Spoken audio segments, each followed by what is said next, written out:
the way we work has changed. The number of freelancers is on the rise. We're talking about having 50% of the workforce in the United States doing freelance work, part-time or full-time, by 2020. The number of startups and small businesses is exploding. Millions of companies are being founded every single year. Corporations as well are hopping on the bandwagon. They're launching accelerators, incubators, even launching subsidiaries which are run like startups. So all of these new ways of working also mean new places where to work, because most of those workers don't have an office. And even the people who do have an office, like the corporate spin-offs, most of the time decide not to work from there. That means people work from home, they work from coffee shop, or from any place with a good Wi-Fi connection, to be honest. But that can only last so long, because people get bored of working alone at home. They get tired of always having to pay for coffees and drinks in coffee shop to earn their right to sit. They get exasperated at not being able to have a quiet phone call with a client. They get tired of never being able to meet with their teammates because there's not enough room in the common space.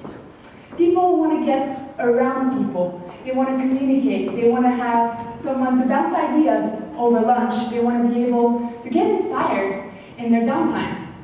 And that's why co-working spaces are so popular these days. For those of you who are not familiar with co-working spaces, it was a movement launched 10 years ago when a bunch of freelancers decided to open a space and start working from there all together. They did not start a business together. They just worked from the space all together on their individual project. They did so because they wanted to be around people. They wanted to be inspired and collaborate. And this was really the beginning of an immense movement, because all around the world, these spaces started popping up. Emergent research actually shows that by 2020, there's going to be 26,000 of those spaces worldwide with 3.8 million users. That's huge. However, today's spaces are much different from 10 years ago. Today, it's not only about freelancers anymore. It could be for tech entrepreneurs, it could be for social entrepreneurs, creatives. Some spaces are reserved for females only. Some of them for parents because they offer childcare. Some of them are in city centers, suburban area. Some of them are at the top of the building, but you can also find them on the beaches. Some of them are small, only a few members, while others have hundreds of members in the same space with tens of thousands of square meters in real estate. Some of them are basic, offering only desks and a conference room, while others have a very complex mix of open offices, closed offices, event space, conference room, cafe, bar, etc. But no matter what the space looks like, no matter where it is located, no matter how pretty it is, people join those spaces because they want to be part of a community. They want to join because of the connection they're going to be able to do while working from there. And that's why you see so many of co-working spaces branding themselves as people-centered, community-empowering, and the like, because that's a very appealing proposition in this industry. However, creating a community is not only about a good marketing campaign and a few people in a room. It's about building this community. It needs work, it requires planning, and that's a mistake that the young operators do. They decide a new location because it's perfectly located. They put nice furniture and hire good staff, get a few people in and hope for the best. But building a community needs work and it needs planning. The first step is the design. The layout needs to be thought through. You need to have a balance of closed and open spaces. You need to have those private spaces where people can have a meeting or a phone call, and common spaces where people can just hang out and chat with everyone around them. You need a space where people naturally converge over the course of the day. Something like a kitchen or a cafe where people can just come up and have a chat while they're on their downtime. The idea is to be able to provide a space which is suited for both introverts and extroverts. That's suited for both the very, very focused work, but also the random encounter with a bunch of strangers. There shouldn't be any forced socialization.